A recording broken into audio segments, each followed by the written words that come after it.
The Chinese Communist Party hates this video, but Chinese netizens are fighting back against the censorship.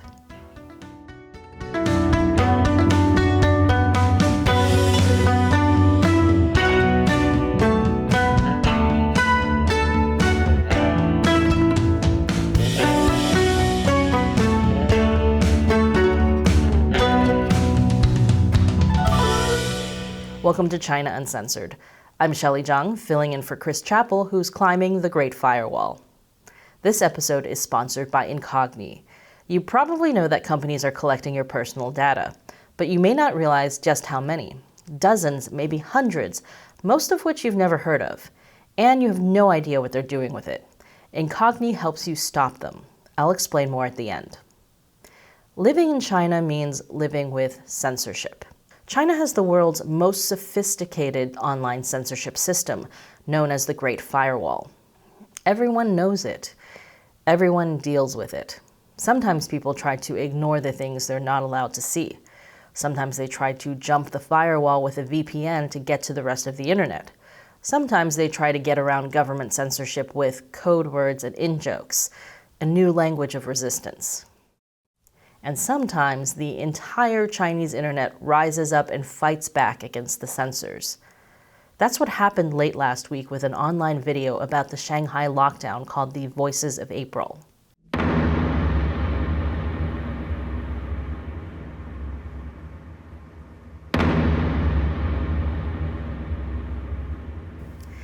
The version of the video I'll be showing you has been translated by China Digital Times and posted on YouTube.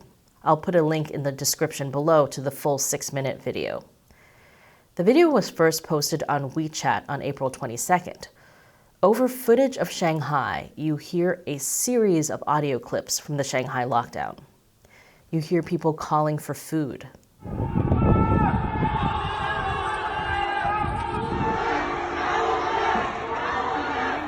People getting locked in their housing complex.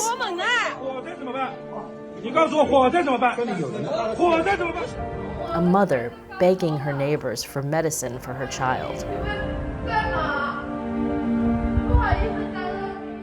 The awful conditions in the quarantine camps.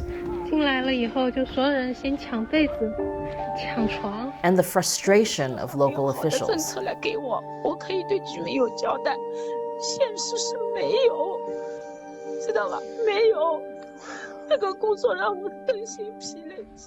Not everything is terrible. There's the voices of neighbors sharing food. A truck driver thanking a police officer for giving him the first meal he's had in days.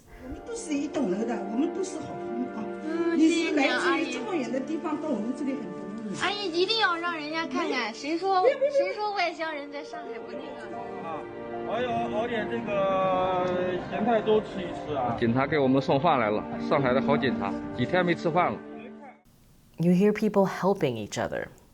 The entire video tries to end on a hopeful note, with a message for Shanghai to get well soon.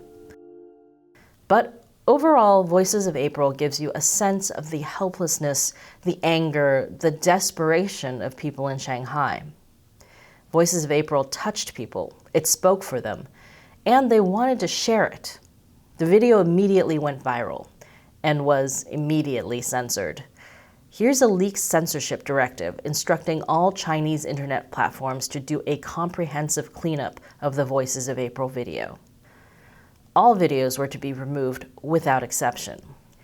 But Chinese internet users weren't about to let it be memory holed that easily. I'll tell you what they did after the break. Welcome back. Voices of April was a viral video seen by millions of people on Chinese social media like WeChat and Weibo. The Chinese Communist Party's censorship apparatus quickly flagged it for deletion. And then the Chinese internet erupted in protest. People posted it over and over again. As soon as it got deleted, they would put it back up. This is an image shared on Weibo showing how many WeChat accounts were posting the video. There were a lot. The fact that so many videos were still getting censored seconds after they went up showed how invested authorities were in stopping this. So, people got creative. They posted it sideways or upside down. They posted it through QR codes. And when those QR codes got censored, they started hiding the video in other ways. Here it is playing inside an image of a fridge. Here it is on a t-shirt. Here it is Inception style. Look, someone just wanted to share all of their negative COVID tests. Others are just big SpongeBob fans. When the videos were too easily censored, people got creative with the audio. People put the original audio under footage of party propaganda or popular anime, hoping to trick algorithmic censors. People also started to make memes referring to the video.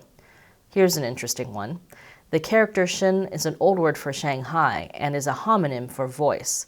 Here it's pictured as tape over the Chinese character for mouth.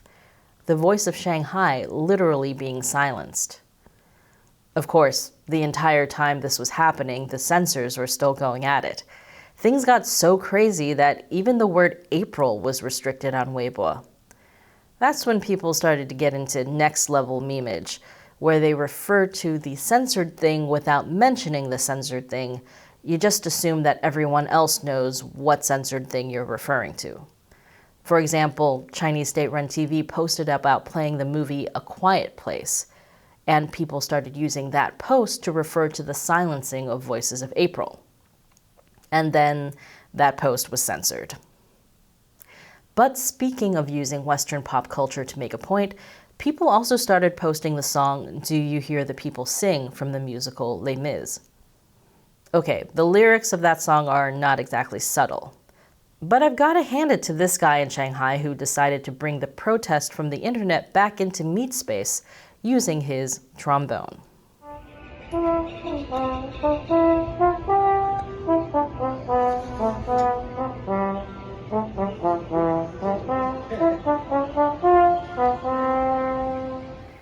I'm just surprised a drone didn't fly by and tell him to stop playing because brass instruments can spread COVID. But this isn't the first time Do You Hear the People Sing has been used in a protest against Chinese authorities. It was widely used in the Hong Kong protests back in 2019. And not just that, it spread widely on WeChat back on February 6, 2020, the night that coronavirus whistleblower Dr. Li Wenliang died after getting COVID. He was the doctor who was reprimanded by police after he warned other doctors about the coronavirus in a private WeChat group at the beginning of the Wuhan outbreak. At the time, authorities claimed Dr. Li and others were spreading rumors. Many felt that Dr. Li had been unjustly targeted, so his death from the coronavirus led to an outpouring of anger at the state. In fact, many people are comparing this Shanghai censorship battle to the one that happened the night Dr. Li died.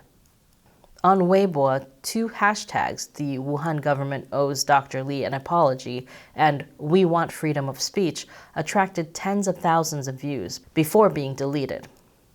Another hashtag, I want freedom of speech, drew more than 1.8 million views in the early hours of Friday morning, before it too was censored. For one night, there was an online outpouring of grief and anger over Dr. Li's death. But it didn't lead to protests in the streets. In fact, the online protests acted as a release of a pressure valve. People got it out of their system. The same thing might be happening with the Voices of Shanghai video. People spent a night furiously fighting back against censorship. But in the end, censorship still won, at least on the surface. And people stopped fighting, at least on the surface. The thing is, Voices of April wasn't even that provocative. Here's what the creator of the video said he was trying to do. A month into the outbreak in Shanghai, I saw many people speaking out online, but most of them disappeared after a short while. However, some things should not have happened, and they should not be forgotten. He was trying to remember the reality of what had happened in Shanghai. His video didn't directly criticize the Chinese regime, and he tried to keep a hopeful message about how things were getting better. But even that was too much. The maker of the video eventually asked people to stop reposting it because his family was worried. He eventually took down the original video himself because he didn't want there to be any misunderstandings. Of course, there are a million copies of it floating around now. including ones in fridges. Last week, we did an episode about whether the Shanghai COVID lockdowns could bring down the Chinese Communist Party. Not immediately, but as one more domino that falls for this Chinese regime if, and only if, people are willing to remember what happened in the lockdown. Voices of April tried to preserve the truth of the Shanghai lockdown in the collective memory, which is why it had to be censored by the party. I often think about our interview with Tiananmen Square massacre survivor Fang Zhen. He talked about the Chinese regime waging a memory war against the people. This has been one of the most difficult problems in China under the Chinese Communist Party's rule, this type of memory war. The Chinese Communist Party has continuously committed crimes against the Chinese people during different periods of history, over and over again, from when it first started to rule to the present day, almost 70 years now. But why is it still successful? The biggest reason is that through propaganda, brainwashing, and thought control, they've made people unaware of what happened in the past. The only way to fight this war is to remember. Things in Shanghai show no signs of loosening. Under a new hard quarantine policy, they've literally started fencing parts of the city shut. I'm not sure exactly what they're trying to accomplish with this. In any case, people are not happy about the fences. But with even stricter lockdown policies, it looks like Shanghai's Voices of April may be silenced well into May. But when this is all over, when the fences finally come down, will the people of Shanghai remember? And this episode has been sponsored by Incogni. Wherever you do anything online, there's a lot of companies that collect your personal data. Your name, your email, your home address, your social security number, your employment history, all sorts of things. What are they doing with your data? Some of them are selling it to marketers who want to sell you stuff, or put you on their email lists and send you spam. Others use it for shadier things. When I signed up for Incogni, there were 111 data brokers that potentially had my private information. I had never heard of most of these companies. What are they? Mostly marketing companies, but also companies checking my credit score or tracking me for other reasons. In the last few years, I've gotten lots of newsletters I never signed up for. Who gave them my personal information? Well, there's literally a company called Complete Mailing Lists that's been selling my email address. And it can get worse. In 2020, there was a huge breach at Microsoft, where data for 250 million customers was exposed. When that sort of thing happens, hackers can potentially get your personal information from any company that's obtained it from one of these data brokers. Incogni is all about stopping this. Incogni forces these companies to delete your data. Theoretically, you can do it yourself, but first, you have to figure out all the applicable laws, then write them letters. And I'm way too busy scrolling through Shanghai lockdown videos to deal with this, which is why Incogni handles this for you. Since signing up for Incogni, they've gotten my details removed from 20 of these data brokers, and 90 more are in progress. And I didn't have to do anything once I'd finished signing up. So check out Incogni using the link below, or go to incogni.com/uncensored. The first 100 people to use the code uncensored will get 20% off. Get your personal data off the market with Incogni. Once again, I'm Shelley Zhang. Thanks for watching China Uncensored.